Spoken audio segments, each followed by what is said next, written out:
Este videotutorial explica cómo configurar aquellas condiciones propias de los profesores.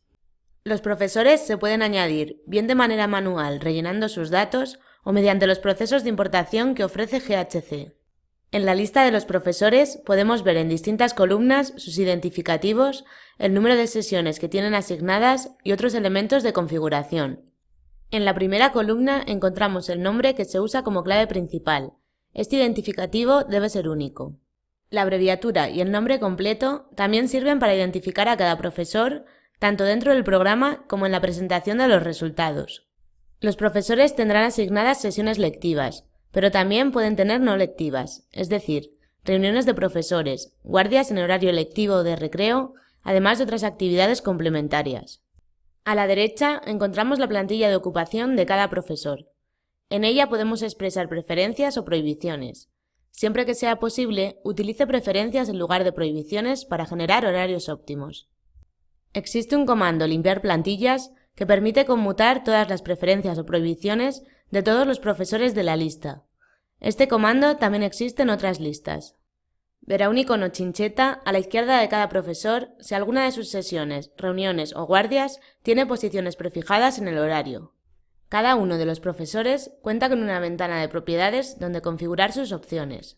La solapa identificativos permite modificar los datos del profesor. La fecha de toma de posesión y la clave externa son usadas por algunas aplicaciones con las que GHC intercambia datos. Asignar un departamento será útil si también las materias tienen asociado un departamento. Servirá, por ejemplo, para usar el filtro de la selección de los profesores en la lista de sesiones. La solapa de periodos libres permite limitar la ocupación de cada profesor sin necesidad de prefijar posiciones prohibidas. Por ejemplo, podemos indicar un número de días completamente libres o establecer determinados intervalos desocupados a primeras o últimas horas. Si hay jornada partida, se puede indicar un número mínimo de días que el profesor tendrá libre la mañana o la tarde. Puede expresar un mínimo estricto y otro preferente. Para tener en cuenta el preferente, deberá ser mayor que el estricto. Configurar intervalos o posiciones mutuamente excluyentes permite, por ejemplo, que un profesor que entre a primera hora no salga a última, o si hay jornada partida, dar tiempo alrededor del mediodía. Estas condiciones se pueden señalar como estrictas o preferentes. Todas estas condiciones señaladas como preferentes, incluida la de tardes o mañanas libres, llevan asociado el correspondiente criterio de optimización donde expresar su peso relativo. También puede asociar horarios de profesores para que sean coincidentes, por ejemplo, porque viajen juntos. Esto se consigue con un identificativo común. El motor procurará que de forma preferente, durante la optimización, coincidan sus horas de entrada y salida. La solapa Otras opciones permite considerar un límite mínimo y máximo de sesiones lectivas diarias para cada profesor. Los valores mínimos y máximos se calculan automáticamente en función de las sesiones lectivas que tenga asignadas y de su número de días hábiles. Puede indicar, en cada caso, la observación de estos límites de tres formas distintas: estrictamente, aplicando un peso de optimización preferente, o aplicando únicamente el peso del criterio equilibrar carga lectiva diaria.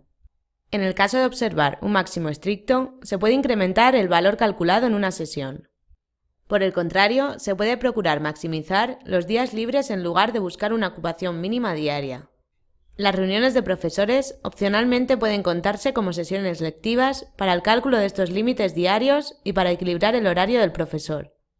Un modo de compactar el horario de cada profesor es estableciendo una permanencia semanal máxima. Esta condición se puede expresar de modo estricto o ponderable. En este caso, su criterio de optimización será no exceder permanencia semanal. Para compactar el horario de los profesores, también se pueden penalizar los intervalos desocupados que tenga entre sus sesiones. Al igual que la opción anterior, esta preferencia está asociada a un criterio de optimización. Para aquellos profesores que prefieran tener intervalos de descanso entre sus sesiones lectivas, puede establecerse un máximo de sesiones lectivas continuadas. Un valor más bajo en este límite introducirá entre las sesiones lectivas otras sesiones no lectivas o intervalos desocupados. Esta preferencia también se observa según se indique en su correspondiente criterio.